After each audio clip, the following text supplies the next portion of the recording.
the deepest, most frozen inner circle hell is designed for the games that explicitly lie to their audiences. This is something that Jonathan Blow said about this lovely game of Civ. Now, why did he say that? Well, in the game of Civ, you have battles between two armies. You have an attacking army, a defending army, and both of those armies have their own power. So, in this case, the defending army has a power of 30.5, the attacking army has a power of 6, and that means that the defending army has 13.5 to 6 odds of winning the match. Now, when they playtested this, they found out that a lot of people didn't really enjoy and didn't feel like the game was fair. Because sometimes you lose even if your army is twice the size. So a lot of people would just stop playing the game. Now, the developers found a very, very cute way to fix this, which is just to lie to the audience. Even though it says here that the defense is 13.5, they just bump it up a little bit if that's you. And if you're the opposing army with the 6, they just bump it up as well. So you have a little bit more percent of win rate than it actually says here. And it's the same for many games. So if you play XCOM, you know how annoying this can be, right? You have a percentage of hitting the enemy. And it says 85%, but if you miss once, you're like, that's so unlucky. If you miss twice, you're like, this game. If you miss 3 times, you just Alt F4. Right? You close the game because that's not fair. So what did the developers of this game do? Well, if you miss 1 time, that's fine. But then the next time, they just increase the probability later. If there is a new enemy that's added to the game, an enemy ambushed you, they just decrease their chance of hitting you. If you lose your ally, they just increase the chance that you'll hit your next shot. What does this mean? Well, this means that players are happy if they don't find it out. If you found out that you've been lied to, then you don't want to play the game. Well, maybe you do, I don't know. But if the game is called a strategical thinking, tactical game, then it kind of sucks if I can't really strategize about it, because I don't know. I don't know what my percentage of winning is. And that's what bothered Jonathan Blow. He's the type of gamer who said that this is a game for reserved to be in hell. And he said it because he wants to learn something from the game. He wants to find out what the best strategy is. Now, my talk is called Can the AI Play Worse? And it's a little bit of a clickbaity title. It's actually how can we design an AI to be less frustrated.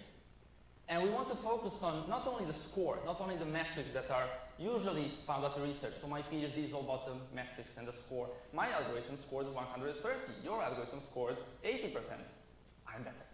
But that's not how it works in a gaming environment. So I'm going to talk about what makes games fun for me, what I think are important aspects to have if we want to build a nice, fun, non-frustrating AI, but also avoid going to hell. So to start off, I would like to introduce to you my first gaming buddy, my little sister. And what made games fun for us is that we were equally skilled. We were improving at a similar rate. We were constantly adapting to each other's strategies. If we played together, we would perform much better than if I just switch partners and play with somebody equally skilled but who's not familiar to my strategies. And also, sometimes she could be persuaded to let me win if I had a really bad day, although I don't know what a really bad day is for an 8-year-old person. The goal of these games were to have fun. Now, obviously, both of us wanted to win. So win was like a part of having fun. But it wasn't, we didn't play games because we wanted to win. Right? Some people do. So there are many types of different gamers. Now, most of you have a lot better knowledge than about me, about all of these things and what makes the game fun. But for me, it's mastery. So for me, it's exactly what Jonathan Blow, the guy who talked about hell, wants in a game. I want something challenging. I want something where I have to think about it, solve problems. But some of the gamers want creativity, immersion, action, social aspects, right? And for different types of people, different type of game are fun. So there are gardeners, slayers, gladiators, bards, explorers, and so on and so on. But I don't have 2 hours now, so I'm just going to focus on my aspect, which is the blue ninja type that likes challenge. So What makes a challenging game? Well, it's always about performance. Like, if I can't make an AI that challenges me, then I won't have fun. But in research, we focus on scores, we focus on metrics. And there are so many other things that we can change in order to make it more fun. For me, I found three main things. Those are adaptability of the AI, predictability of the AI, and dynamic difficulty. So what do I mean by adaptability? Well, in some games, we think that the AI is smart if it adapts to us. This is, if I'm not mistaken, Metal Gear Solid. And in this game, if you do a lot of night operations during the night, your enemies start wearing night vision goggles. If you go like Rambo and just start spraying everybody, they wear better armor. If you go and sneak around, they lay traps for you. And that makes us think that the AI is actually thinking, that the AI is smart. And we find that fun. This is a simple version of a game that you probably know. It's called Overcooked. And what makes Overcooked fun is the chaos, right? It's not about actually making food. It's not about being very, very efficient. It's about yelling to whoever is around you and ordering them what to do. And the AI, the research AI, can be very, very good at this. Why? Well, because AI can really do optimal stuff. If you have an AI and teach it how to control these two units, or chefs, or characters, they will do it really well. So what's the problem here? Well, what happens if you put a human in the loop? What happens if I'm the blue guy and the AI is the green guy? And the AI knows that the optimal action here, because it learns so, is to go to the left and put the dish or whatever it is. But I know, because I'm very smart and human, that the optimal thing is to pick up the plate on the right. Somebody is wrong. It's usually me who's wrong. But I don't want to admit that. And the AI certainly doesn't want to do something that's not optimal. He wants to go to the left. And what will he do? Well, the AI will just go to the left until I back away. And how does that make me feel? Well, I don't like it. I'm the player one. It's the AI. I want to make the rules. I want to have fun, and he should adapt to me. That's something that the research doesn't really take into account right now, and something that for gamers is usually the primary thing that we notice, like, oh, this AI is stubborn. The AI probably thinks the same. This human is stubborn, and also dumb, because that's not a good action to do, but still. Another thing that I want to talk about is predictability. So, Dark Souls is a game which has a very, very, very predictable AI. It's not easy. Predictability doesn't mean easy. Predictability just means that I can eventually learn how the AI behaves. So what happens in Dark Souls? You go up to the boss, you get smashed into the ground. You go up again, you die. You go up again, you die. You go up again, you dodge the first attack, then you die. And slowly but surely, like, you go step by step and eventually kill the AI. And how good does that feel when you defeat that boss, right? But what makes this possible is the predictability of the AI. If I go to the boss, which has a large hammer, what will happen? They will raise up their hands and one leg and then slowly smash into the ground. This is called signaling. So they're showing us what their next move will be. And of course, we don't know what this means, or usually we will know, but some more subtle movements, you don't know what they mean until you learn them.